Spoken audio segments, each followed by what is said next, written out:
So, BJ, 334 games, extraordinary highs and lows, an amazing career. Are you like Michael Tuck, though, where at 40 you would have been dirty to be sacked, or are you pretty content with your career? Sacked, yeah. It's ironic, obviously, the name of the podcast being Sacked, but it's the first time in my life I've been sacked from any job. It's the only job I've ever had, really. So, yeah, my wife said that when I got sacked or then retired. She said it wouldn't matter if you were doing it for another 4 or 5 years, you still would have been filthy, that you thought you would have kept going, because I'm pretty stubborn and competitive. So, yeah, I've probably got a bit of Michael Tuck about me, yeah. And that's the thing too. I mean, you're fit, you're fresh, you actually could be playing good football. You're like your good mate Nick Riewoldt, but it's always got to end at some stage. Yeah, it is. And that's probably the reality of it was it was a bit of pill to swallow, because I felt like I'm really honest with myself. And that's one of the biggest things that kind of changed my career, my mentality, is I had to be honest with myself real early days, because as a young kid you make a few excuses. I'm not getting a game, or I'm going terrible because of this. But I had a chat to someone, I can't remember who's, but it's about before you're honest with others and whatever, just be real honest with yourself. And I think I'm honest with myself that if I had thought I was done, or felt that I was done, or couldn't perform at a level that was required, I would have said it. But yeah, going back to the point is that I felt like mentally and physically I was in a really, really good position. How difficult was that, your sacked scenario, and how you deal with it mentally, given you've achieved so much in your career? Yeah, well, it just kind of creeps up in you. I haven't had my head in the sand my last 3 or 4 years of my career. You turn 30, finish my 4-year deal at Essendon at 31, and then you're on the 1 year. So you know that, but until you actually get there, it's like, it comes around really quick. The old, make the most of it because it goes quickly. And Aaron Hamill told me that the day. I still remember it in the gym at the Saints and at Moorabbin. So it just kind of creeps up, and all of a sudden it happens. And it's, as much as I try to prepare for it, which I've benefited from now, because I had time to think about it, but you can't really prepare for it, because it's just everything that's so important in your whole life, bar family. And later on in my career I had kids and got married, and I've got a wife now, but it was everything. I put all my eggs into that basket. I did everything I could to get better and win a premiership and all that kind of thing, and then it's just gone because John Morsfold or Agent Adoro decided so. So it's always hard to get your head around. So 2018, so 22 games for 190 possessions. You're playing in a different position. You're not in the guts. What conversations did you have with them at the start of the year about your future? Honest ones, good honest chats, and that's a relationship that John and I had, and Dan Richardson being a good friend of mine, then obviously turned into essentially one of my bosses as well. So, and that's one of the things I think that's one of my good traits, is being honest, as you could probably see on a regular occasion. But I just, towards the end of the year, it just got the water's got a bit murky. So, and I thought I'd done enough. All my my teammates wanted me to go on. They actually, a few of them went to Woosha and said, once they got they got a bit of an inkling that maybe I wasn't going to get offered a contract, they went to him and said, no, we need BJ to be playing. So, there was a point, we'll talk about it, but there was a point where the waters got really murky and muddy. Let's cut to the chase. Tell us about the murky and muddy waters. So what was the point where you thought the inkling is, I'm not going to play next year? Yeah, so it was about 2 or 3 weeks before the end of the season, and Ned instigated it, being the manager, Craig Kelly. He had a chat to me and said, is it worth, or we need to sit down and find out, because I wanted to know. And if they know, let's get them to tell us. There's no use beating around the bush. So he organised a meeting with myself and Adam Ramanauskas, Dan, Adrian Doro. Oh, well, truth be told, Adrian wasn't there. Very nice. No, Adrian was in that meeting, sorry. Yep. I lied. Late inclusion? Yeah, Adrian's a good man. He and I are good mates. But Woosha, and we had a meeting at the club early one morning. It was a Monday morning. And all on surface, it looked pretty good. So we walked out of there. I went to training, jumped in the car at the end of the day, called Ned. I think Ram had joined the conversation as well, and said, how do you think it went? And Ned goes, oh, yeah, I thought it was pretty positive. And I go, no, I don't like it. And I picked up on a bit of that. Woosha did most of the talking, and knowing Woosha reasonably well, I just picked up on a lot of his mannerisms and tones, and it wasn't. And Adrian didn't say much. And Adrian and I are good mates, so I knew something was up there. Dan was playing the diplomat, being very diplomatic. And then Woosha did most of the talking. I said, no, I don't like the sound of it, because all on the surface was good. It's like, yeah, things are tracking well. We probably can't tell him until the end of the season, and a few things, you know.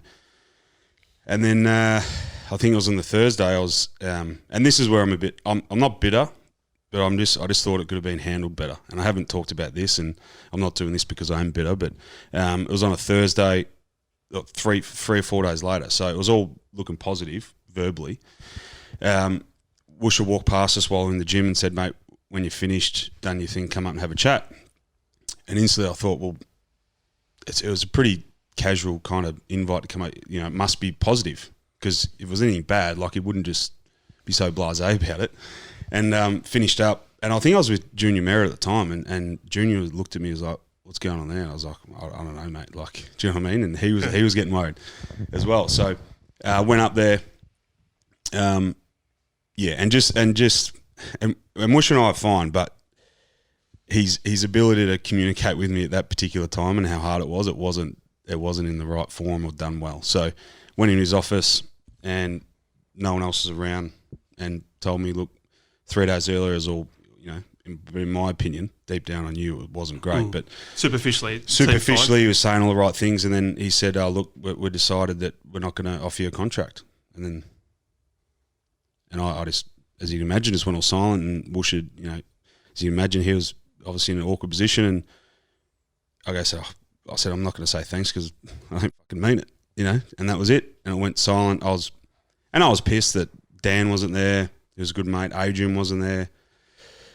And then, so I just walked out in a head spin, as you can imagine, and walked straight to my locker, grabbed my stuff, and a few of the boys are going, you know, we're only halfway through the day. We finished our main session in the morning, but packed up my stuff and went home. What did you do after that? Did you speak to anyone? Did you try and call mates, manager? I think I called Ned initially. As soon as I got in the car, I think I was calling him, and I said, I'm done. And he was like, what? And he was in a head spin because, like, 3 days ago, we're waiting. Ned's done a lot of these contracts. Three or four. Yeah, that's what I'm saying. So he should know. Like, he's been in plenty of those meetings.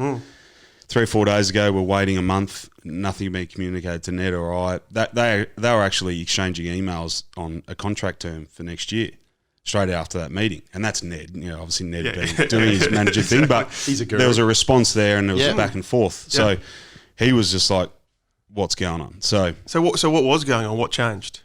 Oh, I think they knew in the meeting. They just didn't want to tell me then, because I would have. No, I don't think I would have, but probably Ned would have bit their head off, and because we talked about stats, and you said you want to talk about durability and stuff, and we said, well, he's played 89 out of the last whatever. Like, I hardly missed a game at Essendon. These are his stats. These are his running. So the old, you know, you slow him down. All this was all BS. I was running as good as I ever had, and better than 98% of the blokes on the list, and all this kind of thing. So, and you know, you're always going to slow down a bit, but I was never fast to begin with, so I didn't have much to lose, was my argument. So, we laid it we laid on the floor, and they didn't have an argument against that. So it was, So besides my birth certificate, that's the only thing they're really looking at. So I don't know what changed. They already knew, in my opinion. So 3 or 4 days, you don't have another list management and say, we said the wrong thing. We were wrong when we spoke to BJ last, only 3 days ago, and.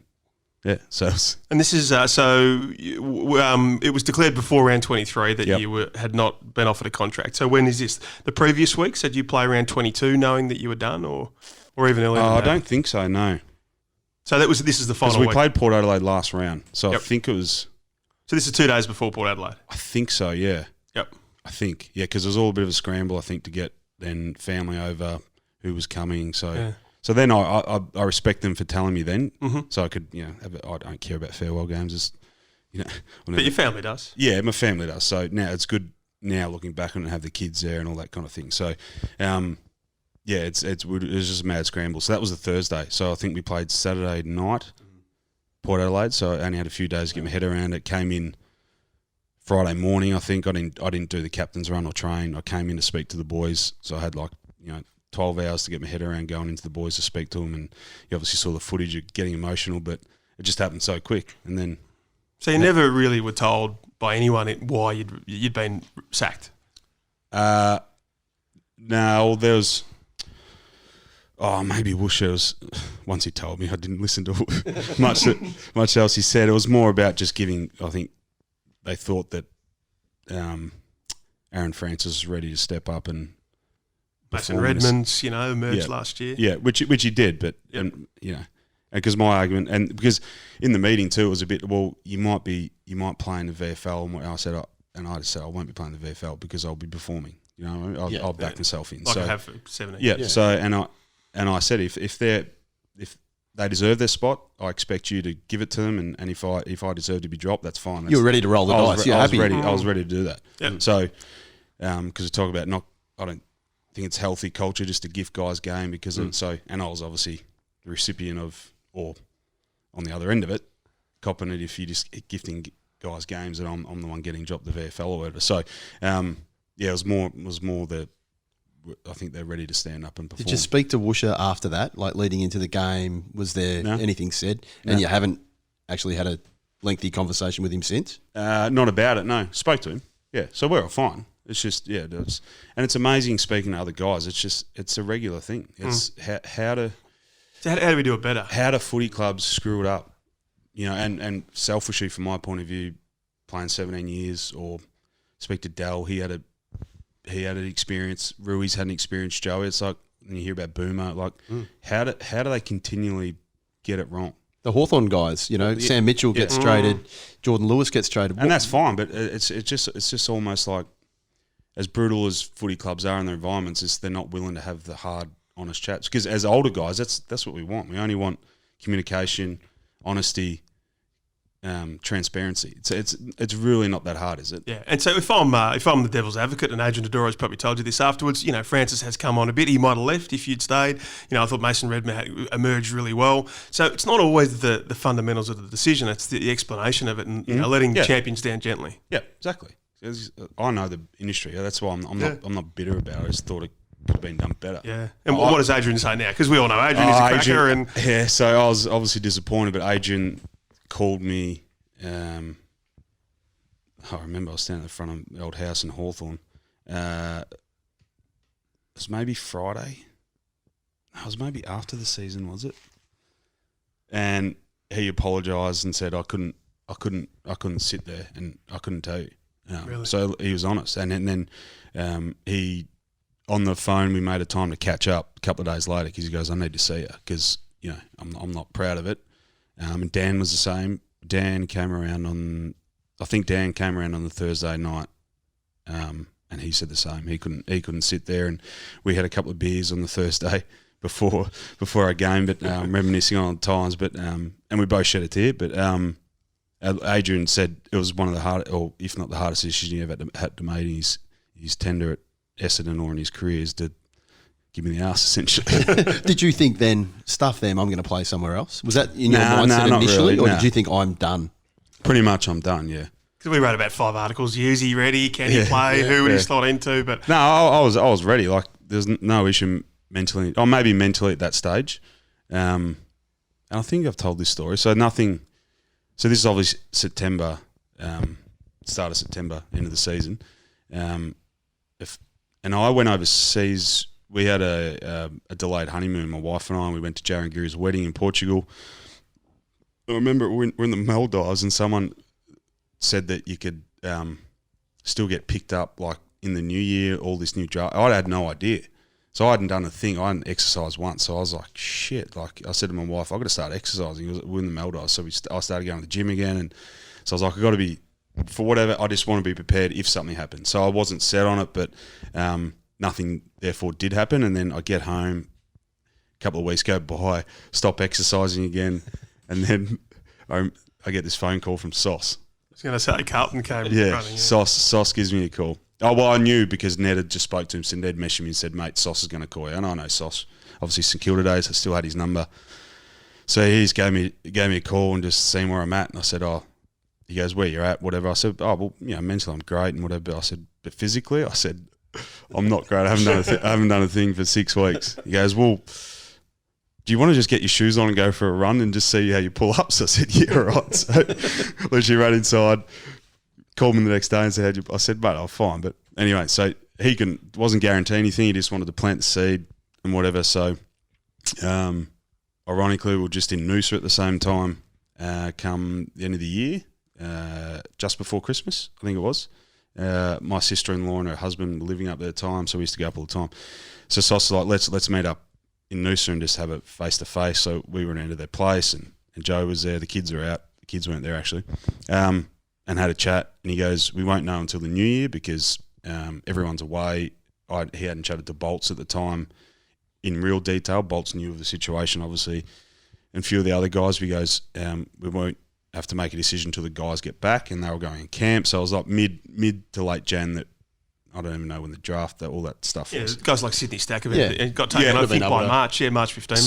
So at this stage, I was running and exercising again, and then and deep down, honestly, is like I don't think I can do it. I'm physically not ready, more so, and I don't want to then spend half the season trying to get fit enough to play at a level that's acceptable, and I don't want to walk into a club and embarrass myself. So, and then thankfully, Sos calls me late Jan and says, we decided to go down the youth path, and I actually thought, thank Christ for that, because I didn't want to have to be in a predicament to make a decision. Would you have said yes? Do you think? I don't think I could have. You don't think? Because I just hadn't done it. Even though it was the club you supported as a kid that you were cruelly denied the chance to go to. And then I wanted to, had the thought of proving people wrong I could still do it, but the physical shape I was in at the time and the lack of work that I'd done, I was just so far behind the eight ball, and to the standards that I'd kind of set for the last 17 years, I wasn't up.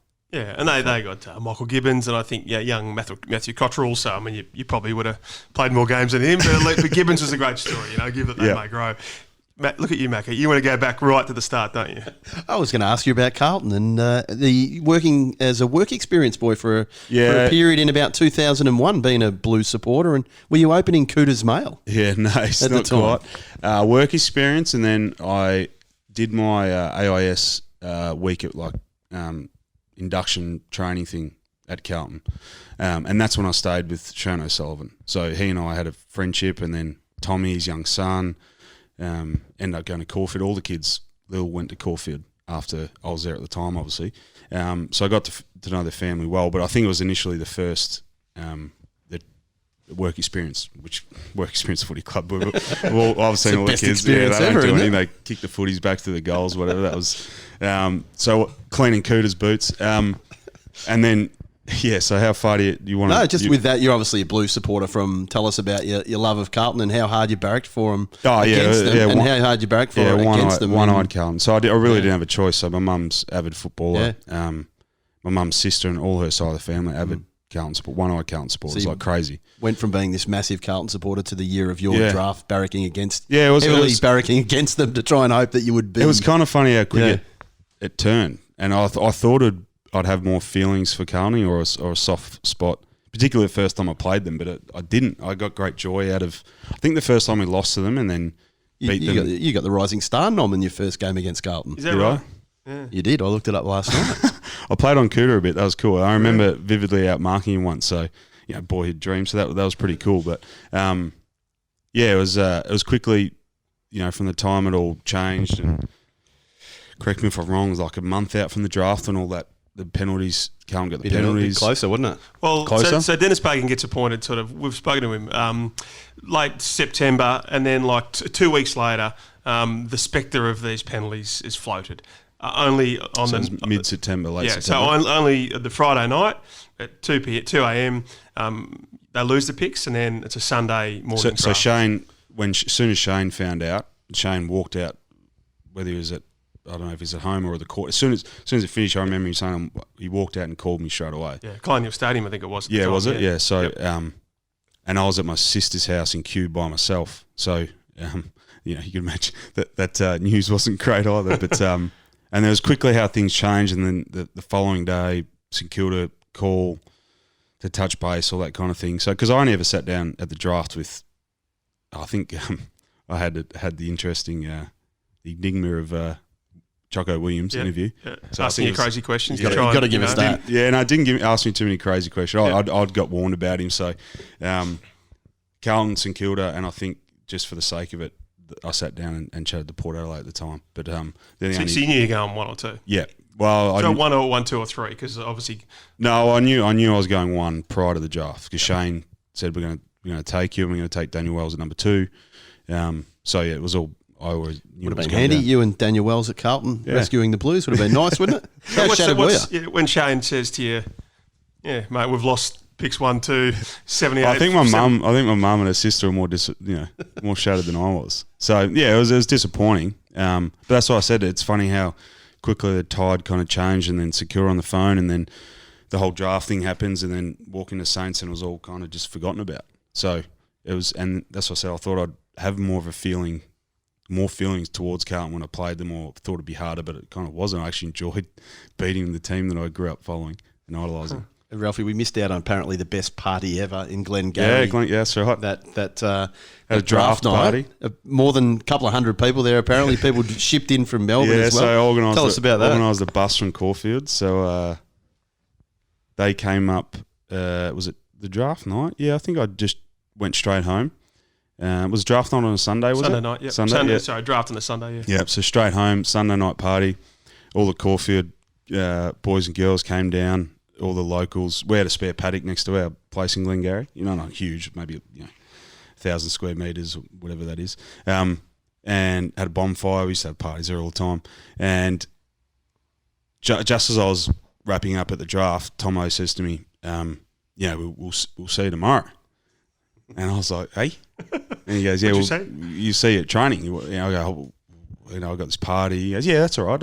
We'll send Johnny Beveridge down and he'll pick you up. And they'd already kind of planned in their head. Matty Ferg was Gippsland as well, Sale, but he had a friend or a cousin living in Glengarry. So Johnny Beveridge would pick up Ferg and then come by pick up me. I said, yeah, okay. Yeah. And so, yeah, true to their word, Johnny Beveridge is at the door at 7:15. I'd got to bed at 6:30, I think it was. Tried to go to bed earlier that night, but that didn't happen. So, so get to the club. Tomo's, so he knew about everything, but do the introduction. All the boys are preparing for training. Tomo's like, all right, well, test me on the show. He goes, didn't give me a choice. He goes, you're number 18. I said, oh, really? I think I might have said his number 9 available because that was my number. Just joking. He goes, yeah, no, you're number 18 because that was his. He goes, that was my old number. No. Really? So I said, well, am I training? And he's like, no, you just go around for a kick and whatever. He goes, you've been out last. So next thing, Ferg and I are out there, and then we get roped in the warm up. Next thing, I'm like in a centre square bounce with everyone, and I remember slotting up Fraser on the top. Like it was just all the days. It wasn't meant to happen, but Off half an hour sleep. But Tomo threw us under the bus. And, what was he like, Tomo? In the deep end. What was he like in those early days? Your early impressions of him? We were always fine. Yeah. And it turns out he was like a father figure through that. Moving away from home, and dad and mum had separated, but he's essentially a father. Not only me, but all of us were still young, growing men. So. He had a huge impact not only on footy but my life. So, he was intense, intimidating. You can imagine any young guy, but more so Tomo too, because it took me a while to pick up on his sarcasm, whether he's serious or he's got that dry sense of humour. So it took me a while to figure him out. But once we did, he's still a confidant of mine. So you're the number 1 pick. You go okay early on. You do a knee. When did that penny drop? You talked about saying, I need to work hard. It's up to me. Yeah. I always felt like I'd worked really hard. I spoke about it on radio a couple of weeks ago that I figured out from an early day that to separate myself from the rest of the players, even at junior level, I'm going to work harder. I'm going to be fitter. Yeah, usual things. Always had a ball in my hands. Going to be a better kick. Always wanted to be a better kick than everyone. My brother used to push me really hard, having an older brother. That's what I get my competitiveness and my hot streak from is when I look back and I was playing against my older brother and his mates living in Glengarry. The kids my age lived out of town on farms, so I only had one choice to play footy, cricket, whatever it is, and it was against my brother. All my mates in town were about 3 or 4 years older than me as well. So, and to compete, they used to bash me up and I used to scratch finger and nail to get an advantage or get better. So, so always had that. And my dad's a hard worker, mum's a hard worker, so it's kind of ingrained in me. So, but then when I got to the club, it was like kind of next level. Like people ask me how hard's training. It's like, I think the average person that's got a reasonable fitness level can get through a week of our training, but to do it 2 weeks or 3 weeks or 4 weeks and then do it when you're feeling terrible or shit house and you wake up, or if you got kids and now got kids and you had a terrible, that's the challenge. It's fine when you're feeling great jump out of bed and get out the right side of the bed, but it's when times are tough and you pull up sore from training or games is. So it was like next level kind of stuff. And then I quickly figured out, well, who were the best players at stage, halves, Sammy Hamill, just Fraser. And then when you get there, you realise that the workhorse was Andrew Thompson, what makes him great and made him great, Andrew Thompson. And then Rui was clinging on to the back of them. And then you had Lenny, was a little bit older than Rui. So I said, well, I'm just going to jump on their coattails. So it was Rui, we gravitated to, kind of like for like, but similar in a lot of ways. So, and all I wanted to do was just, I remember all I wanted to do was beat halves in a running contest. And so that took a number of years. But Rossi still talks about it now. I remember this too. We were doing hill running at Dendy Park, and I started that pre-season, I don't know when it was, I consistently was beating halves. And this was like, so that moment. Game on. Yeah, it's like, and it took me 4 or 5 years. You probably heard about my weight issues where I went from 82 to 88 my first pre-season, second pre-season got to 92, and then went from 92 to practically 100 in about 8 weeks. I put on literally 8 kilos in 6 weeks, really. So that affected my running because I was a really good runner when I was younger, and so it took me 4 years to find a balance in terms of my trying to maximise my physical ability to match up with performance. So, and then finally found it, and it was that and it was post the knee. So you brought up the knee. That I worked hard and was a really hard worker, but when I did my knee, that was when I took my training to the next level, which I thought separated, and I reaped the benefits of it later in my career with my longevity. It's stunning that Tomo didn't have longer success. It's stunning that Ross didn't win a flag. It's stunning when you mention those names that the club doesn't win a flag. I mean, it's just how the names just unrequited. Mentioned a moment ago. Just how cruel footy is, isn't amazing. it? Yeah, it's and now that obviously there's no current footy on a live football, the games that have been coming on and guys. Mates texting me or I flick on. I don't watch much TV anymore because it was mainly this live sport, but flick it on and there's 2010 grand final was on last week, I think, and I think the 2004 game, the prelim against Port Adelaide was on about a month or so ago. So people were talking about it and like Burgoyne drags Dan Guerra in the goal square. Yeah, it's incredible. And then and watching bits of it and seeing the guys run around, how good the team was, and then I watched the grand final the other day. So I sat my kids. Girls down, they were eating and put it on. And the 2010 grand 2010. Final. It's the first time you've watched it? No, I've seen the drawn. Yeah. Only watched the replay only maybe like 2 years ago after I retired from start to finish. And I don't think I haven't seen the 2009 start to finish. And that was all a bit of a blur too because of the broken nose. Yeah, you were banged up, yeah. So, yeah, it hasn't been recent times until I've had the the backbone to sit down and watch it. What did you think? What are your feelings? Yeah, just the blur. You remember particular moments that you're involved with, other guys are involved with, then you forget about others, then you sit there and go, shit, that was important, or geez, how close was that? And yeah, it's I don't know, it just makes me feel sick watching it again. Was there a moment that you looked at? I mean, we all know the moments, but is there one that you looked at and went, shit, we could have done that? Shit, we could have done this? There's one in particular. Sam Fisher came out of the back line, and he actually is on the Bay 13 side MCG, and he wheeled onto his right foot coming into the corridor, and I was like just lateral to him, and I was screaming for the ball. But as I looked up, because he was standing in the middle of the ground by himself, like I'm talking about centre square by himself. Chips, you remember when he screwed around his body, kicked it long down the line. Maxwell came across. The Maxwell mark. So Maxwell's on Cozzy. He's nowhere near him. I remember turning around screaming to Chips going, like, centre it, Cozzy. Cozzy literally would have ran inside 50 by himself and had a shot. And that's the moment that starts, that was propels the moment that gets because I remember at the time thinking that was huge. Like, I thought Chips had actually seen him, so it was all kind of like, but then when you watch it on telly, it's even more kind of dramatic, and Maxwell playing like 40 metres off him, just, he takes a great mark and whatever, but that stands out, and then you look at all the others, the bounce and all that kind of thing. But there's plenty of other real little things that I look at and see during a game that you go, that was pivotal and that was crucial and that was great in a lot of ways. But yeah, it's and the Travis Clark goal comes after your goal. We relived it last year for a Herald Sun series, but I got filthy at Grammy at that because he didn't hold out Heath Shaw, because I floated back and I thought I had an uncontested mark. essentially, expecting a bit of contact. But yeah, he sure kind of, Grammy got caught ball watching a little bit, and he sure slipped in behind him, then spoiled me from behind, and then dropped down in front, and I think it was bobbled around, then handballed it. Doors to cloak. So I was a bit like, fuck, Grammy, what? Take us through that mark of yours, like that. We had obviously Stephen Baker on recently, who said that was the moment he ran back and thought, we got this game. Yeah, I said that. Yeah, and it's not a good thing. And guys admitted that. A couple of weeks later, sitting around having beers, is the crowd, a lot of supporters thought, but a few of the boys thought that was the time we got it. And it's not, I'm not saying it's natural reaction. Yeah, it's natural reaction, but it's not a good thing to be thinking when there's still 5 minutes to go. Do you know what I mean? So it's a natural reaction, but I instantly looked up and the scoreboard and knew there was about 23 or 24 minute mark. So I knew there was roughly 5 minutes. 5 minutes left, 5 and or 6 or 7. you're 6 points in front. You've got all the momentum too. You're enjoying this, Glenn. Yeah, no, I'm not enjoying it. It's not. I wouldn't do that.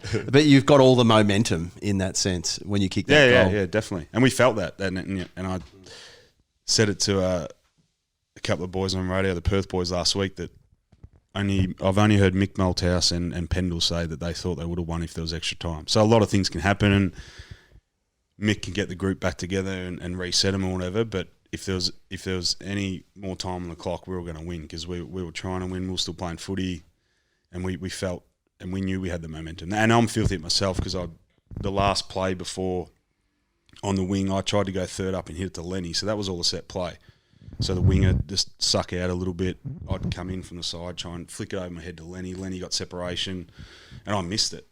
So Lenny was, if I had got any hand on hitting his direction, he was away. Like, that was an inside 50, or you might have run to 50 and had a shot. But so a little thing like that, and then the ball bobbles, and I think there was a ball up, and that was it. But and so when you watch the replay, it's not something that's scrutinised that much, because you think the smother and then it's gone. So why did you guys play so poorly, given, as you said, you had all the momentum? Yeah, we were just cooked mentally. And that it strings back to a year earlier, playing in a grand final, losing, playing in another grand final, drawing, and it's like, this is never going to happen. You know what I mean? So mentally we were just cooked. And they would have been as well, but that I just, if we hadn't have lost in 2009, or if we hadn't have played in the grand final, we would have probably won in my opinion, won the drawn grand final, but would have performed better, or had a better chance in the replay, because we were just mentally fried. So it's almost mentally scarred. I've never heard a Saint say that before. Yeah, I think so, because you look at it, we did everything we could, changed our schedule, because Ross knew, because of the mental stress the whole week. Once you win the prelim and everything that's involved with it, the change in program, the parade, people asking for tickets, ticket organisation's a pain in the ass. And Ross organised this really well and warned us. But then to do all that, and then the excitement of going to training, I won't forget that until I die. Is going to training, the first training session on Tuesday, and 10,000 people were there, and it was like 23 degrees. Sun was out, it was crazy, like nuts. So, and then to get to the game, drawn, and then have to do it again, as I say, did you feel that yourself? Did you feel like, not flat, but did you? No, not until during the game or Yeah. before the game, because you're trying to trick yourself into saying, no, I'm great, we're going to win this and all this, but you could tell, like, you just that split second off, and that's all mental. We did everything we could do physically and mentally to freshen ourselves up, but we were just cooked. So there's nothing you'd change about that week that Colin would always talk about. We went to the dinner that night, St Kilda didn't. Is that just bullshit, do you think? I think so, yeah. They said we thought we all agreed it was in our best interest, mentally and physically, to skip it, as hard as it was for supporters and hard as it was for us. But we, morally could have done the right thing, and that's the only thing we could have changed. But we thought and I think supporters respect that. If we had won the grand final, we wouldn't be talking about it, would we? And Colin would be saying, Colin, you're stupid for doing that. So, no, that's BS. But how many times have you and Nick relived it? Like, you guys have preliminary final reunions, because you've both said nothing you as a group did, could have prepared you anymore. You trained as hard as you could. You never took short steps. We thought, we deemed our careers at the Saints together as a success. Yeah, ultimately I don't have the medal or cup to prove it, but it was a success. So it's and that's why it's even somewhat harder, because no justice in footy. Yeah, hey. There's no justice in footy. No, exactly. And I remember Harry Lumumba Harry, I was going to say. And he said to us after Granny, he goes, I know how a few of us, he said, I know how you guys feel. And I thought about that and I said, you don't actually. Like, do you know what I mean? You're like, it might have been the year after they beat us, because you got a medallion. You can go home. It's in your drawer forever. Do you know what I mean? So you don't really know how we feel because we don't have one. So and he was. I'm not, but he was being very sympathetic and trying his best to after they defeated us. But it's like, no, you don't know how we feel, and we'll feel like this forever. No, now we'll feel like that forever. Just this hollow feeling. And people, I've been talking to the Sydney blokes who lost by 42 points in the 96 grand final because it was so much. We had a crack at it, but we never got back there. But for you guys, it was just so harrowing, and it remains so. Yeah, and more, for St Kilda supporters being so starved to success for so long. And did that impact as well? That weight of expectation that was sitting on you as well. That didn't. Nah, can't remember it ever being really talked about. We knew we all played enough footy and knew the history enough to know what the situation was, but. I don't think that played an issue. Did you feel that potentially, it was 2010 was obviously an amazing game, but that 2009 through most of that year, you were the best team in the competition. Do you still believe that, other than one day? Yeah, of course. Yeah, and I think a lot of Geelong people said that, but as we knew and got older, that doesn't really mean much on grand final day, does it? Adelaide were the best team in 2017. Richmond win the flag. Yeah, heaps of upsets through that period as well. Yeah. So eventually, Rossi leaves, and it's just a hammer blow to the footy club. And as Stephen Milne said, we got so far. We're all questioning ourselves. Have you, spoke to the Simon Nettlefolds of the world, or did you guys try and get a forensic answer of what actually went wrong? No, they. We tried.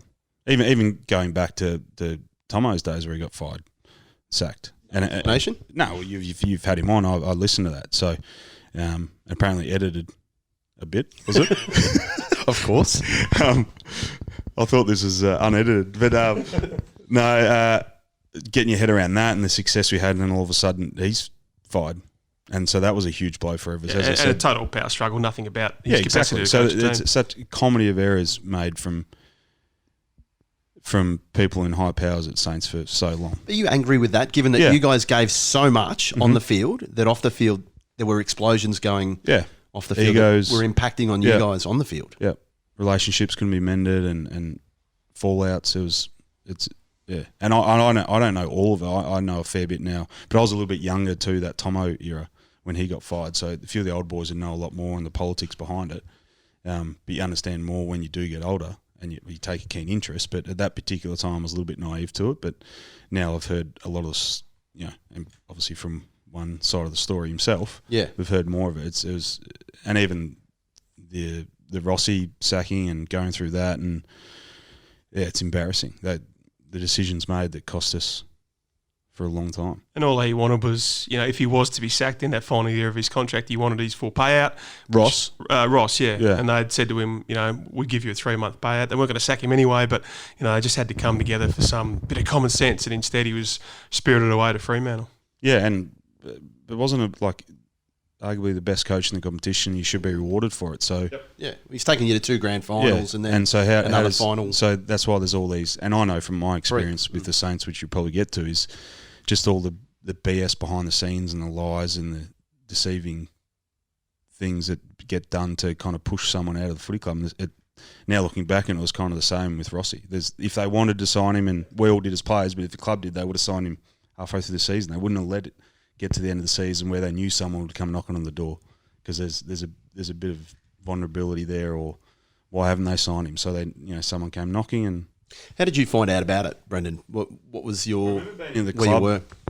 I was still going into the club. I might have had surgery, so I was in and out of the club a fair bit post-season. So didn't see Ross around, but the rumblings around. I remember Jack Gunston came in through that period, and I knew it was uneasy, and I had to say to him, this is a great place, and come to the Saints, and I'm sitting there going, I don't know what the hell's going on, kind of thing.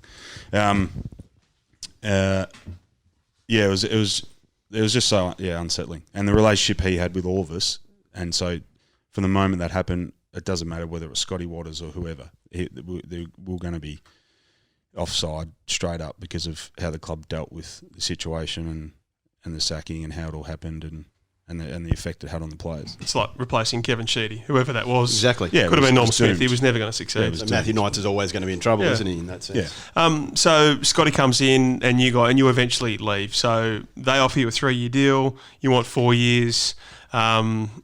I think in hindsight, we all knew what Chris Pelchin was trying to do. He was trying to push you out for draft picks. I think, but not the public. And I've only really spoken this post-retirement. But I don't think the public knew that. No, not at that stage. I think subsequently we realise now. But the club went through a heck of a lot of pain when, if they'd been more transparent, you know. How do they screw it up? Why don't you just have those So take us through how that plays out. I can take you through the whole thing. And looking back on it, this is all pre-planned for them, so they had a plan in place. So Netters and Pelkin, they come to me in December and said, "Do you want to sit down and talk about next year?" And I was like, "Well, yeah, out of respect, that why not? Just to see where they're at." So we sat down at TLA, ESP at the time, and Ned. They come in and they knew what we were going to say. So by the end of the meeting, they sell the plan. Scotty's only been there a month. They sell the plan and the dream to us, and then at the end of it said, should we start talking about contracts? And they knew we were going to say no. Let's just hold off. Set you up to fail. Yeah, so and let's face it too, put it on context, because we had a great chat with Scotty. The salary cap was rooted, so they did have to consider that. Yeah, that's fine. So and I said no, let's wait a bit, and Scotty's only been a month, so there's a lot of uncertainty around that and whatever. But again, setting me up. We we wanted to do it then. So about 7 or 8 games in, 7 or 8 weeks in the season, things are going all right. We're all going all right. I think we're like 5-3 at one stage, and I think and I said to Ned, I'm pretty comfortable. Let's sit down with the club and start talking about it. So Ned makes a meeting, calls them, says, we want to sit down and talk about Brendon, a couple of other players as well, but predominantly me. Let's set up a meeting. So maybe 3 or 4 weeks later, Ned walks into the meeting, sits down, and they chat away. And Ned's like, "Well, let's get on to BJ and where we at and what's going to look like. Let's start pushing it. He's keen to stay." And they start already playing games, looking back at it. But they go, "No, we've got nothing for you." So they were like, "Hey," Ned's like, "We organised this meeting a month ago, and you tell me you haven't. Oh, we haven't chatted to the board. We've got to sit down with this. We've got to do this." So it was delayed. So anyway, this went on for weeks. So I was like, "When are we going to sit down?" So the first time they actually gave an offer was, I think it was about round 18 or 19, an offer came through from Saints. So as you can imagine, let's play the bar, let's barter. So they come in the low ball. We go, no, it's got to look like this. He's, piss in my own pocket. He's destined to be next captain of the footy club, all this kind of thing. So then this was drawn out another month, back and forth, no. And then... And you at this stage thinking, they're just bartering, or you thinking... No, I'm old enough to know... you're in massive trouble. This is BS, yeah. Yep. And all along, I've said it to Palk and I said it to Scotty, I don't want to go. Just give me a fair deal. We wanted the 4 years because of the security. Then the low balls. So I think I was on about... I don't care about talking about it now. I think I was on about 530 at the time, and they put it up to about 565 for a 3-year deal. And we said it's got to be a little bit higher in an extra year. And they would, we'll take a look at it. And then it was come back and said, no, we're not moving. And then then John Perrick, which I've never caught up with John. Good fella, former Herald Sun journalist. Oh well, I'm sure he is. Calls Dan, who was my manager at the time, and says, I've got really good word from inside St Kilda. They've offered him a 3-year deal at $630 a year. Dan goes, that's not true, mate. He goes, well, it is. I'm writing it. He goes, I'm telling you, it's incorrect. So John Perrick goes ahead, writes that. Yep. I don't think it was in the Herald Sun at the time. No, he got the age. And let's face it, let's defend the journos here. At times you believe people who you believe. And Dan has said, you got to be careful because that's incorrect. Yep. So Saints to start leaking things to make me look bad. We've offered him 630. He says no, which is BS. So how angry are you when that happens? Filthy. So filthy. And this is the point where it's just like this is bullshit. How can you treat me like this? You've been there a decade. You're a free agent. Yep. You've given your all for him. Yeah. Yeah. And not let's say, Chris Pelton, who do you think you are? Then, do you know what I mean? The thoughts are running through my head. So that at that point, I was just like, this is bullshit. That's kind of the final straw. So that's when we said, no, let's start looking elsewhere seriously. Because immediately, I sat down with Hawthorn back in January 2012 at the start of the season. Just to assess your options. Just assess my options. So, and then remember, I went to him after 7 or 8 weeks and said, no, I want to stay. So it didn't really become a reality until late in the season, which they had planned. Let's string out as long as they can. You can imagine, just for the pain in layman's terms for the people out there listening, that they'd stretch it out, give us little time to prepare as possible, force him to make a decision, and they got that. So sat down with Ned, Rama, a couple other people, TLA officer went through the options, a few of the teams of interest, went through the whole list, the benefits, pros, cons, everything. And then finally Essendon, and then I only sat down with Essendon maybe a week or two before the end of the season. It was the first kind of serious communication we had. So, and it's still at that point I'm saying to St Kilda, I don't want to leave. So what would you have stayed for? 4 years and 550. Yeah, around the mark. Give me an extra year, and like everyone, I wanted to feel like I was loved. And at no point did I ever feel like the club that I'd given 10 years of my life for really wanted me. Do you know what I mean? Yeah, and to play devil's advocate, it's the first years of free agency. No one's mature enough at that stage to say, "Oh, hang on, if he leaves, we'll get picked." No, they knew that. St Kilda knows, but the punters don't know. Oh, no. So we weren't quite at that stage where people would go, "Oh, mate, BJ leaves, we get 10 years out of him, and now we get pick 11." Yeah. So I mean, that's probably why they're trying to conceal that fact. But now it just seems like lunacy. Yeah. So well, that's right. And then so it gets to a time, and right up until I made the decision, I was on the phone to Palkin or Water saying, mate, just give me a fair deal. I remember I was at Metropolitan Golf Club. I was like, got to get out of the house to hit golf balls, clear my head, because there was D-Day for me to make a decision. And Hurdy and Essendon need to know to clear a couple of guys out, their list management, all that kind of thing. And it was D-Day, and Dan's calling me, and he's like, let me know. I was like, give me another hour, because I didn't want to make a decision. I knew, but I didn't. So then in that hour, I got back on the phone to Palkin. I was like, mate, just give me a fair deal. Like, I don't want to leave, I don't want to. He goes, no, mate, it is what it is. So they were firm, and then I remember, I think I was nearly in tears talking to Palkin at the time, just saying, give me a fair deal, because it's not fair. And then I called Dan and said, yeah, I'm in with it. I'm leaving. I'm going to Essendon. So he's like, well, call Hurdy. So called Hurdy and said, I'm in. St Kilda start talking about Brendon's left for money. Yeah. How angry were you when that started coming out? The reason for him leaving is money. It's that simple, Scotty said. Mm-hmm. And again, we had a great chat with Scotty. Yeah. We see his perspective, and then we get it from a different point of view. This is why we did the podcast. And then the president, Greg Westerway, talks about money figures out there as well, which you dismissed as well. He's talking about, a few other things as well. So, what did he talk about? I can't remember. He was sort of suggesting that Scotty said, in Brendon's words, his last 40 games were mediocre and middle of the road. Yeah, I've got my theory on that. We're not prepared to pay. What was that? Ooh. Oh no, that Scotty was they were like playing me out of position. They were playing me half forward, like hardest position to play on the ground. Yeah. So you think that was deliberate? Yeah, no doubt deliberate. I went to Scotty. So Scotty takes credit for this. I went to Scotty for my 200th game, and I was just like, get me in the midfield. Well, why not play in midfield? And it just went, team balance, this and that. I went to him before my 200th and said, I thought of this idea. I said, I'll go to him and say I want to roll on a good player. Went to him and said, I want to play on Matty Boyd this week, my 200th game. Okay, yep, yeah, not a bad idea. Leave it with us. Come to match review, comes to me later in the week, said, yep, you got the role. Sweet. Go in there, 200th game, play my best game of the year, ironically. Wow. Had 33 touches, kicked a goal or two, kept Matty Boyd to 23. And that was all my doing. I heard Scotty's podcast. He takes, or he said it somewhere else, takes credit for it. And then then that was my little thing. So he could not put me in the next week. So I played on someone good, did well.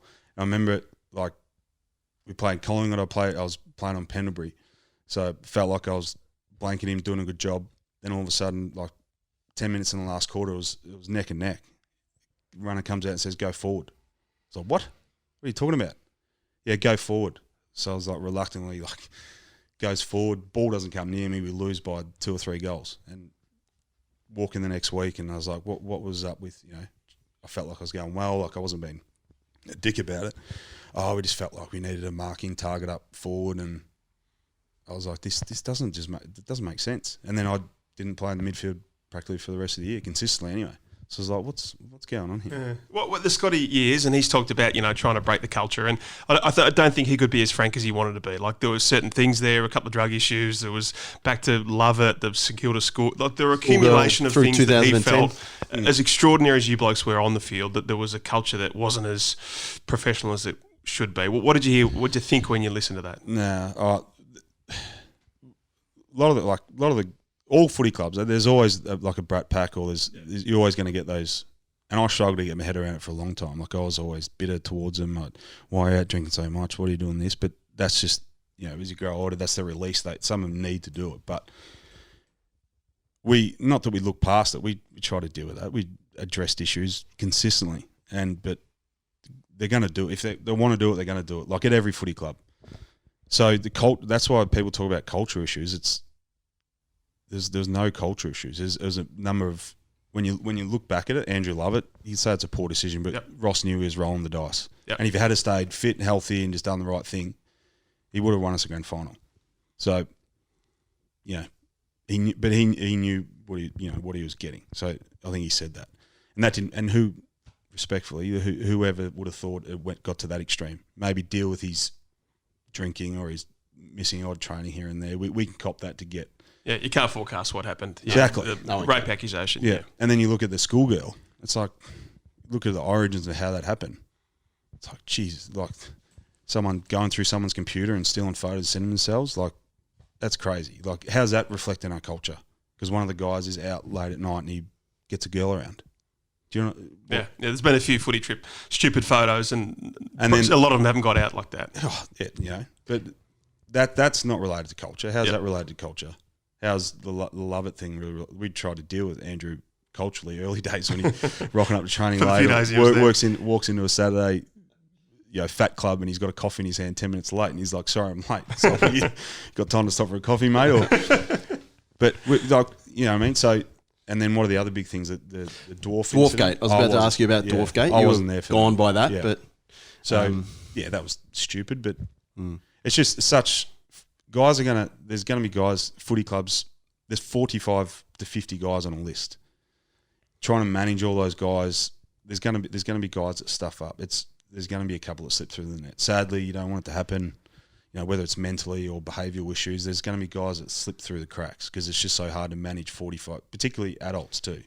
And then you've got the younger kids, there's different groups, but essentially we're all adults. So it's how hard it is to manage guys in that environment with the money, the situation then. So, and that's why culturally there's anyone that was involved with Saints at that time, no one will say there was a culture issue. The only reason I think Scotty's doing it is to defend himself and his lack of success at the footy club. That 2010 was when the schoolgirl situation developed. You play an amazing year of footy as a group. Yeah. How tough was that? Were there cameras every week at Seaford as it was? No, that was at Moorabbin, wasn't it? That was... No, you'd just gone to Seaford. Just gone to Seaford, yeah. No, I was crazy. Kind of prepared me for the Essendon drug saga, didn't it? But it was like every day, every week, something new. Should do something different. Something would come out like, and for Rui too, how much impact on him. Like, see, he didn't want to go out of his house. Is it a fish and chip shop and someone? Yeah, someone had that kind of stuff. Sure, a smart ass remark at him. And he dropped his. I was at his house. He went and picked up the food with Kath. We were waiting, and he dropped the food and pushed this guy. I told him where to go, and it was just he didn't want. After that too, he's like, I'm not leaving the house. And said I'm only going to training and coming back. But it's crazy. She rocked up at training one time and had these flyers, and she stood on the edge of the oval. We run out for training, have a meeting, we all run out together, and she's standing on the boundary. And it's Seaford, obviously we don't have too many people come out there, so she stands out if anyone's standing on the fence watching us. And we run past her and go, is that seriously her? Like, at the height of all this, she's there with flyers about, respectfully, with women's rights, whatever, but she's there giving us the bird, telling us to F off, and we did, the detour, pushing the ground. Guys were just like, no, just leave it alone. Hutchie went over there as our GM of football to try and deal with it. She's throwing flies out in the ground and all, like, it's crazy stuff. And of all the people who should be dealing with it, Ricky Nixon gets involved with her in whatever way he did. Nick's manager. It's staggering. It is absolutely staggering. So I don't think too much of that reflects on our culture. And that's what I said. Anyone that was involved in that time, even from Tomo's time, we had an unbelievable culture. And we enjoyed ourselves from time to time, but what was important in footy, I'm not dismissing the other stuff, but our culture was unbelievable. So you get to the Essendon Football Club on, I think, the 1st of October 2012.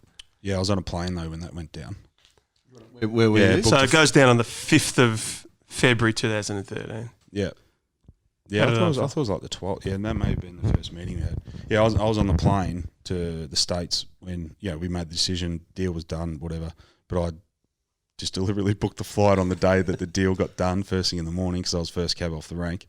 And I was on the plane, so no media, that's all right. Media. It's all good to do. I was literally mid-air, flew out on the Sunday. And why Essendon? You said were there any other clubs you met with, or you obviously had some on the whiteboard? Was there any close calls? Well, Hawthorn early days, but they'd a few of the guys they contacted me mid-year and said, "Mate, we're out respectively."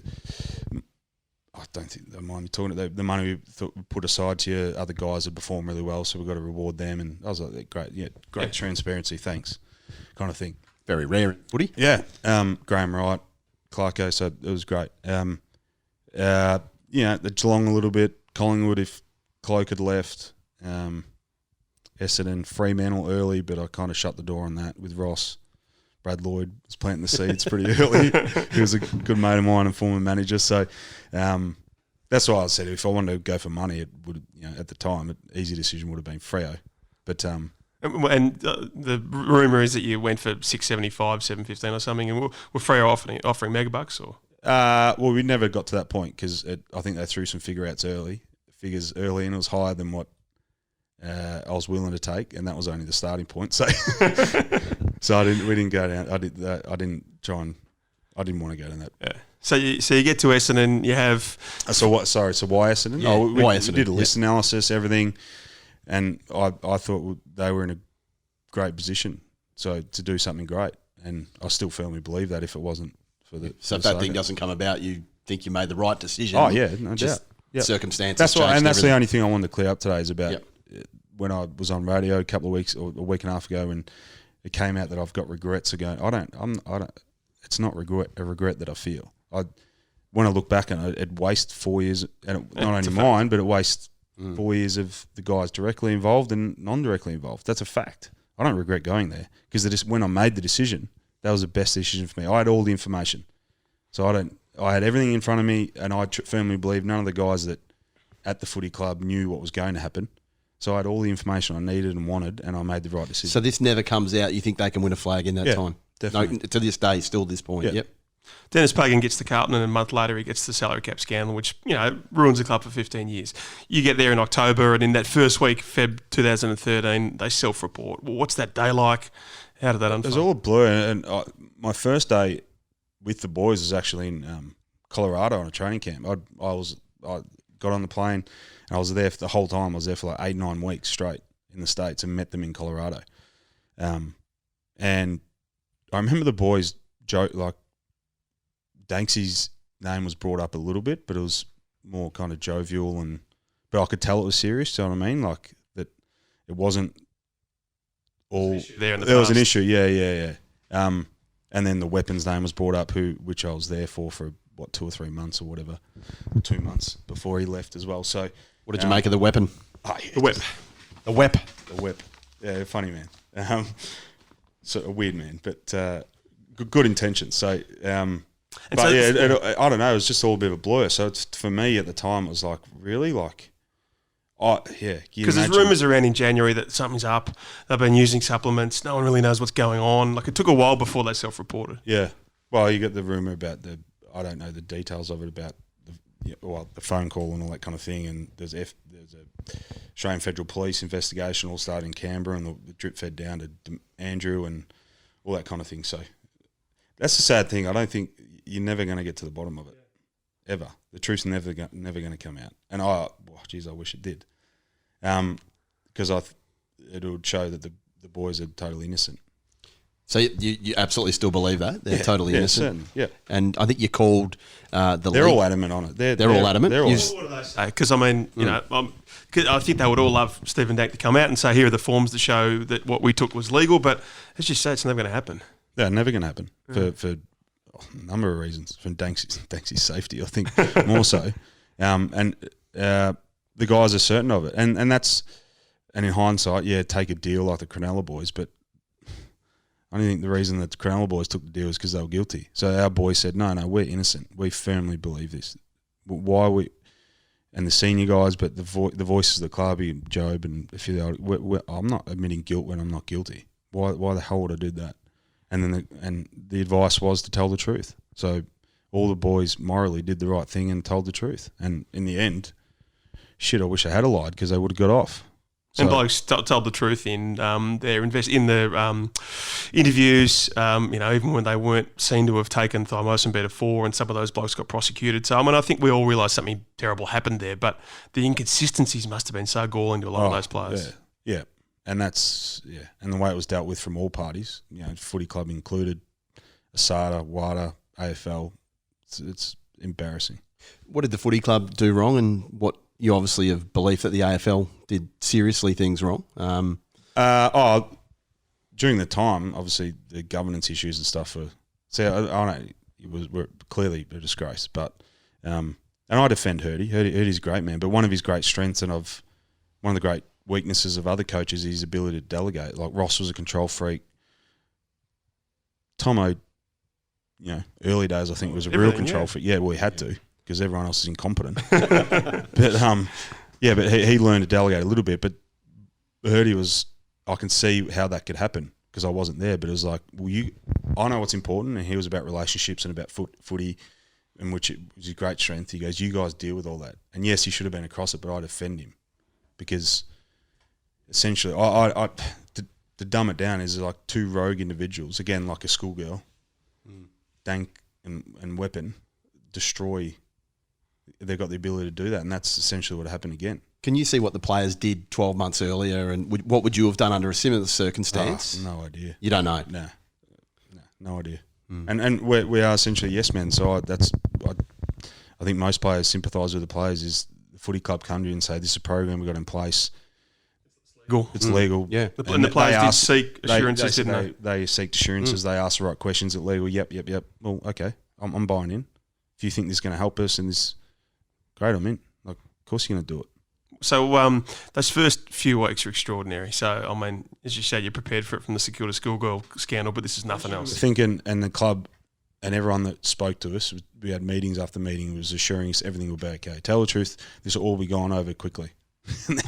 Not quite that way, as it turned out. Yeah, extraordinary to think, isn't it? 4 years later, and so you go to Perth, like round 3 or 4. Subsequently, we know that maybe James was going to stand down, but you beat. Was Freo over there? Well, we beat them both in the space of 4 or 5 weeks. They're two of the best wins I've ever had in my life. So it was unbelievable. How did it draw a group together? It was extraordinary. So really powerful. It was one of the best feelings ever, as I said. Especially in that environment, and Jobe, every time he touched the ball, he got booed, and there were massive boos that night in Perth. Weren't there? It was extraordinary, and it's the satisfaction that we had from that, and how powerful it was nothing you could kind of fathom. I was in the rooms that night, and to see you blokes singing the song after the Freo game was just like nothing else. Yeah.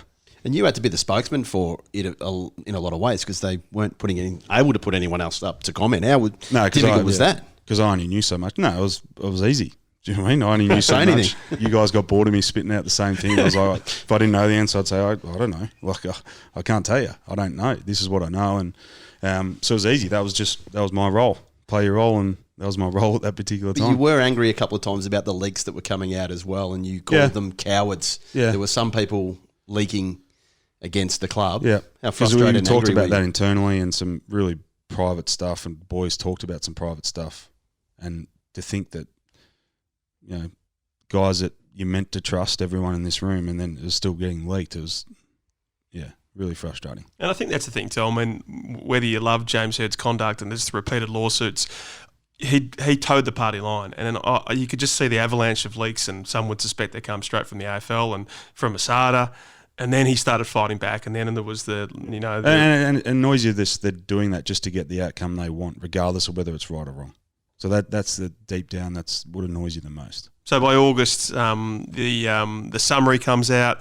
and you guys are eventually kicked out of the finals. I mean, and you having thought everything will be fine. I've come here, I'm in the peak of my career, and you're not playing finals, and you're seeing Carlton beat Richmond in front of 96,000 at the MCG. I mean, what do you think in that final series?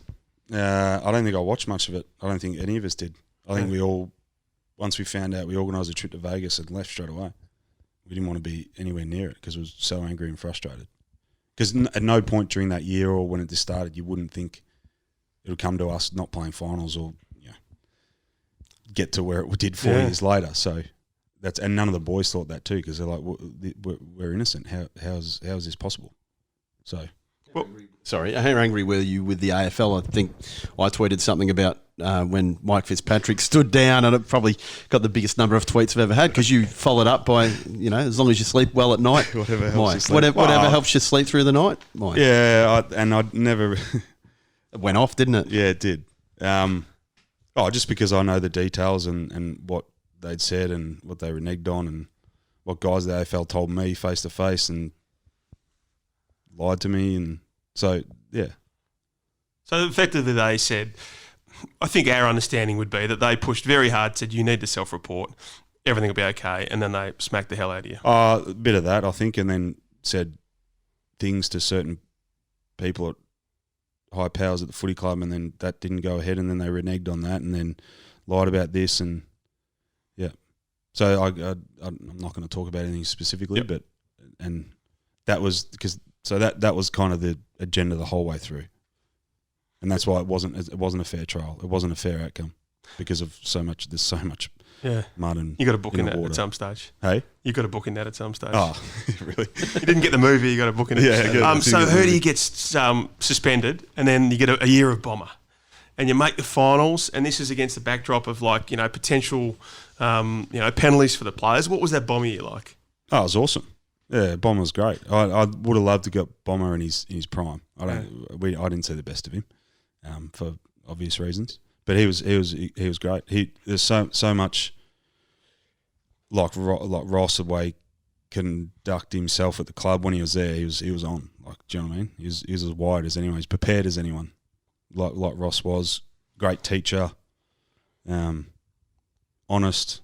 Especially at training too, he'd walk around with a whistle just like Ross would and stop play because I'm not happy with that. Do that again, or keep doing that until you get it right. Like I love that. So, and so he was a great teacher. So and effectively they're waking him up in his car outside the club, and then he comes in and does amazing things. Like to think what he was just dealing with his drug issues at that stage. Remarkable. Yeah, he's a weird man, but he was a great man to me, really great man. And we talked about footy all the time and worked hard together to, we organised a couple of round table discussions, feedback sessions with the boys were going terrible, and we worked well together. You saw some lives ruined in that time. Some of them are trying to repair them at the moment. How frustrated are you when you sit back and think about, I've talked Bomber about and Hurdy and others? Yeah, Hurdy, Jobe, to go through he did and still do what he did, like he was the mentally strongest person I've nearly ever seen in football in life. Just to keep doing what he's doing. So a good friend of mine, David Evans, just become a shell of himself. I remember that day in the rooms where he hugged Hurdy, and I knew something was up then, but before the game, and a day later he stood down. Effectively, I think conceded he had a breakdown of some kind. It rocked him. See Jobe in his pre-game speech in his 200th game was just, it's the only game I've ever given up in. I just gave up. Then it was against the Saints, ironically. We lost by 100 points, but I knew we were doomed before the game when Jobe stood up there in his 200th and meant to be because he gave some of the great. When I say great, like sarcastically great speeches, he was serious, but we all kind of giggled. But some great speeches pre-game, and then this one was just. He was just a defeated man. He wanted to be anywhere else, but Eddie had that. And is that the day where later on he just effectively said, "I was cooked"? I think so. Yeah, he was. I knew it before the game. What do you mean by I gave up? Oh, I just stopped trying.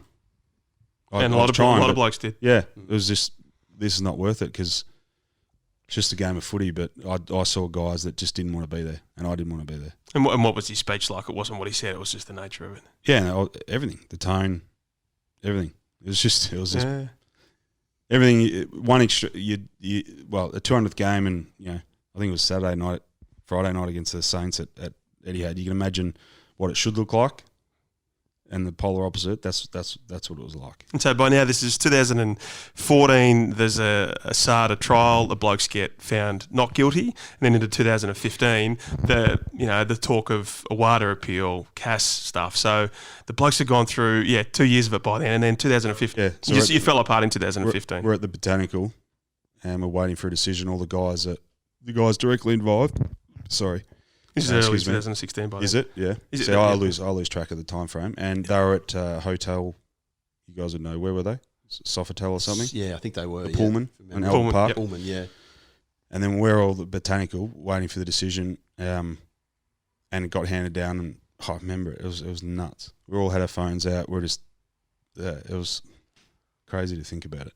This is the one where they get exonerated by WADA? Is it early 2015? Yeah, late 2015. Yeah, sorry. Yeah, it was a week before round one. Yeah, 31st of March, or round about that late sort of March sort of bracket. Yep. So then we were just like, we had obviously ear on the pulse, so whenever they found out someone was, I think it was Fletch texting Johnny Elliott, the guy in the room, would tell us. So we were, as soon as we found out, and the room just like erupted, like outrageous. Like we were crying, there's guys crying, hugging each other, and then we had a few beers, and then we had to tell a few of the other guys to pull up because we've got a couple of games to play here. Well, we had a game in 6 days' time in Sydney. Yeah. So you're free by that stage. Yeah, it was unbelievable. The biggest weight off everyone's shoulders, and then we go up to Sydney and should have won. We just mentally cooked. We ran out of gas. You're pissed. Yeah, but just because of the mentally the toll it took by 3/4 time, we were shot, but we lost by a point or two in the end. Maybe more, but we should have been up by 6 goals at half time.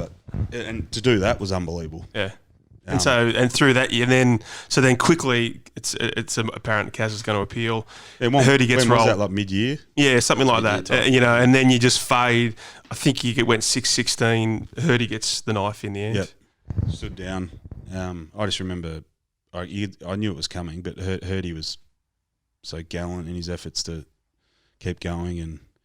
Incredible. Remember the press conference, so that was emotional and whatever. So, and what was that? End of 2015. Yeah. And then 2016, the blokes get suspended. Yeah, it comes through. What does the CAS suspension for this as well? Where were you, and what were you doing at the time? Well, we're at the club, so we're waiting for the decision. The boys directly involved weren't there. I don't think. They were offside. They were offside. And I'm not sure what time it was, but I remember we didn't know what to do, so most of us just packed up a bag. I went to the car and cried for an hour. It was just, I think Zachy Merritt in his thing the other day said we sat there and my dreams were shattered. Boy, I did. Do you know what I mean? Thinking about everything in that hour post, bomb just going off. You think about everything. So, and should I? Fuck it. I'll just retire now. What's the point? Kind of thing. But 2 days later, dust myself off and went back to the club. But it was become the captain of the footy club. Became the captain, but it was terrible situation. So that year, I mean, those blokes, they're off site. You're trying to, inspire this ragtag bunch. So much positive came out of that year, and what was a farce of a year. I said it before. It was one of the most enjoyable years I've ever had in footy. Take away that expectation of winning and losing, or winning in general, because I've always played to win. I've never played in a team. My whole career, I've always been a winner. Junior days, cricket, everything, I always win. So to have to get my head around conceding that we're, going to be terrible, and it was the most really terrible. Yeah, the most important thing was more about development of the young kids and about longer term picture about what they're going to be like in 2 or 3 years and what's going to give ourselves the best chance when the other guys return. So once I got my head around that, it was easy, but it was hard because I said I had to. I've never had to think like that. I've never thought like that. Are you as proud of that year of your own performance in terms of leading a group of guys as you are most other years? Yeah. Because you get a bit of criticism for, outward displays of emotion, but internally, speak to anyone there and how important you were. And that's what's important. Everyone's you don't give got their a opinion. shit about what anyone else says? No, I don't care. I respect their opinion, but I don't care. And I think a lot of people shouldn't. I spent too much of my life, early days in AFL, worrying about what other people thought, or people that weren't important, or didn't matter what they thought, and it just took a toll on me. So it took me a year or two to figure that out, and so I didn't care. So that's why, and I always said internally, if I'm going to improve for you guys. I'm going to make myself better for my wife and kids. You know what I mean? I'm not making myself better to keep Joe Blow happy at the corner shop. I'm going to do it for you guys. So if I'm doing something wrong or if I offend you, tell me.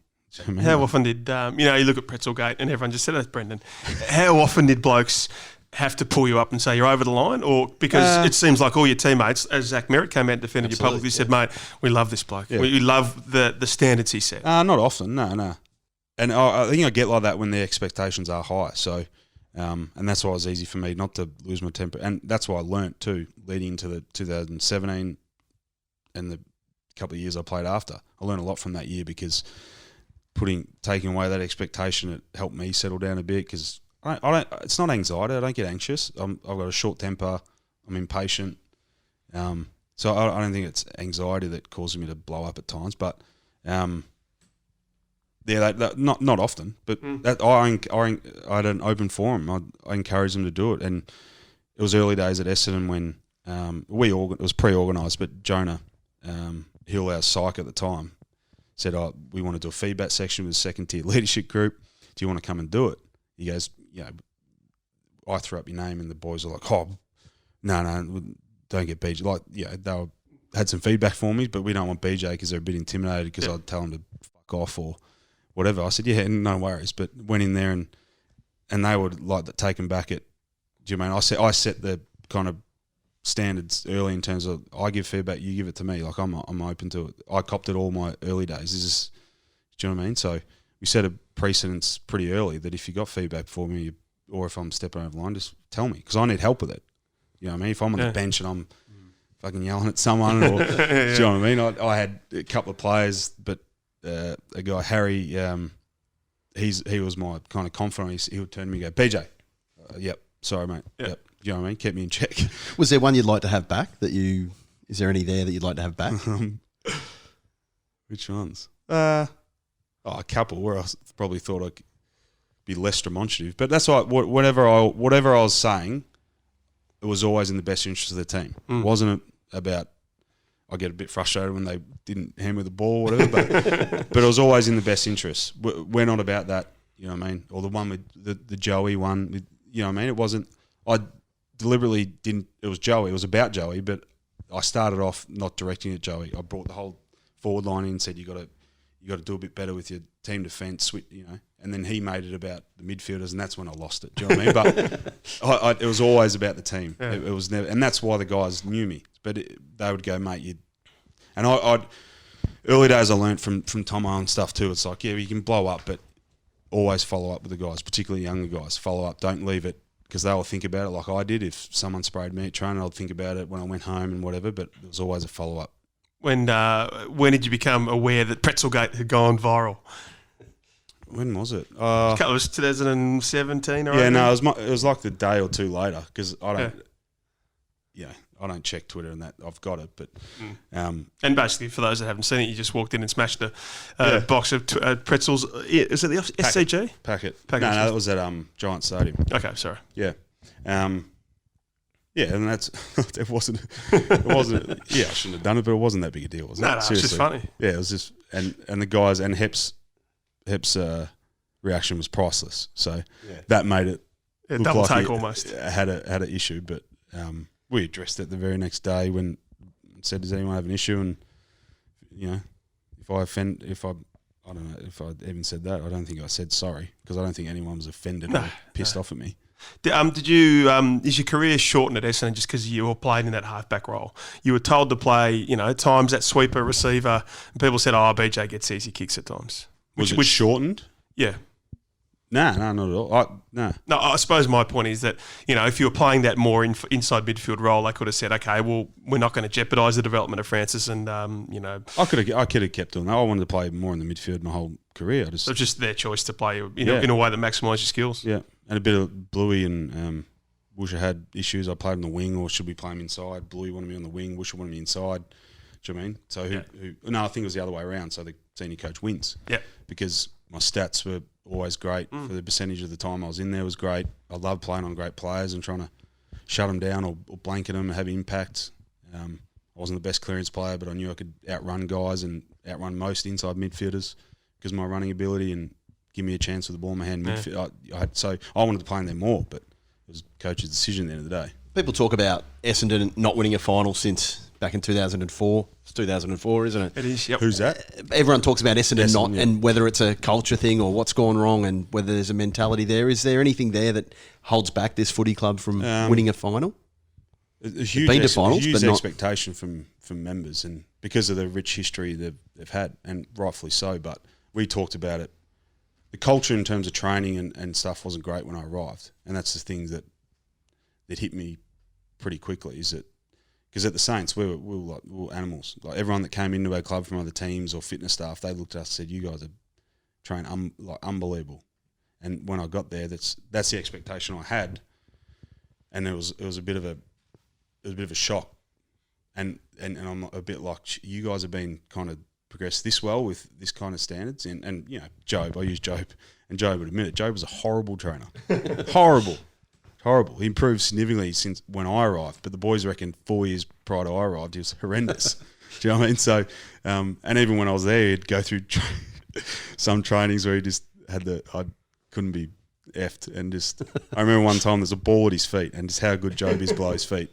This ball, and he just stood there and just kind of flicked it out like kicking out a turd out of bed. He just flicked the ball out because he's like, I don't want to bend down and pick that up. Yeah. Whereas if the ball didn't get laces out to Nick Riewoldt at times, he'd boot the ball over the fence. Yeah, as in like, no. Ankle breakers, he'd boot it over the fence. Yeah. Do you still see him as a Brownlow medalist, Jobe Watson? Yeah, what he did was extraordinary. And the lack of running he did and his ability to win the ball was there's a funny story with Hurdy that they'd lost the game by a few goals. I think it was close, but he went through the whole team and had the GPS results out. So the boys tell the story. It was the year, obviously, Jobe won the Brownlow, so he's gone around to everyone, and Jobe, you know, such and such, that's not good enough, you got to work on your sprint.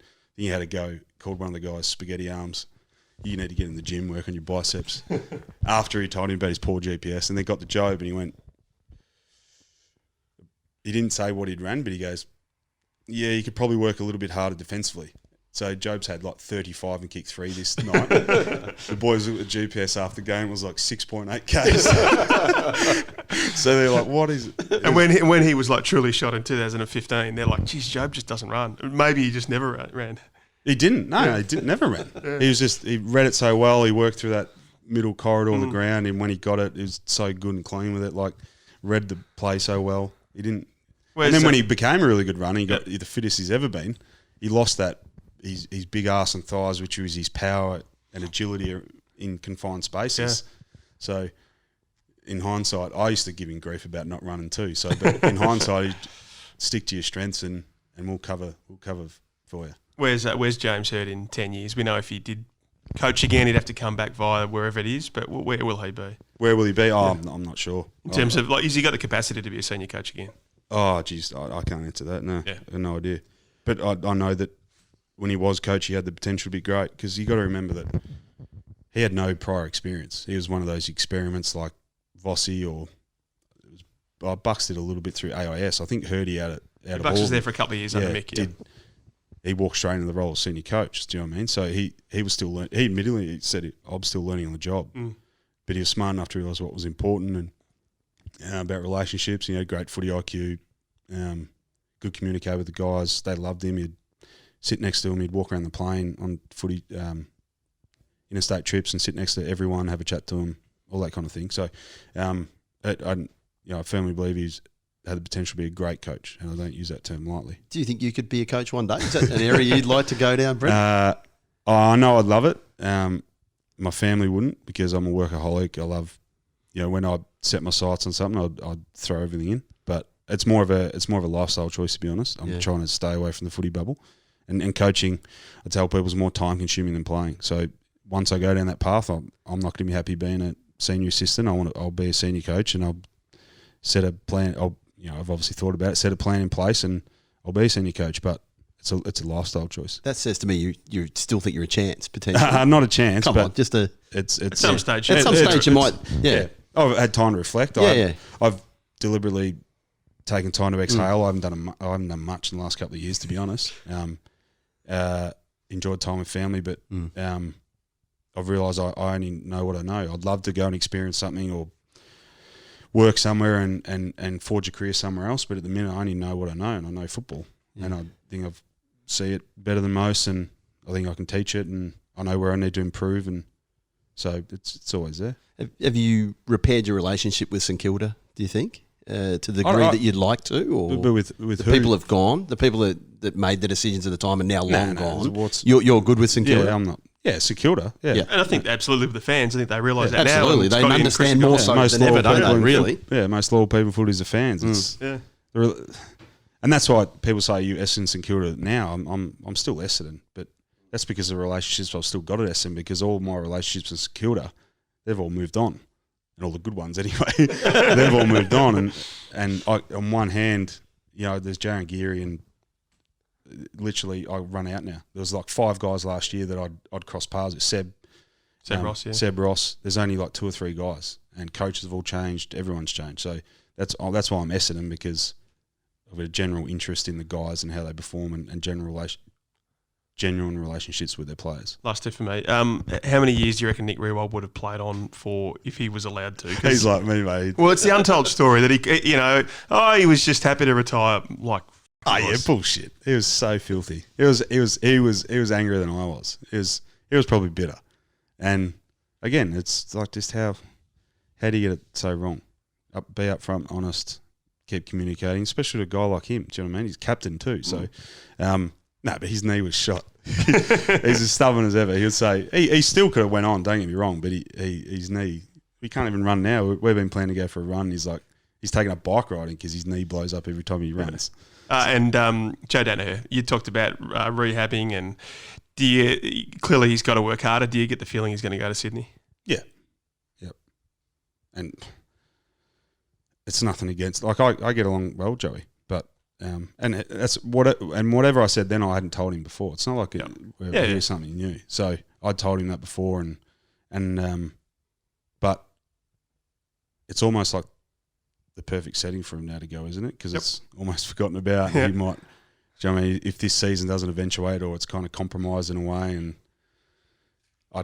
he was so set on it, I think, last year that now no footy's been played, or the club hasn't had a chance, or the team hasn't had a chance to kind of get him back.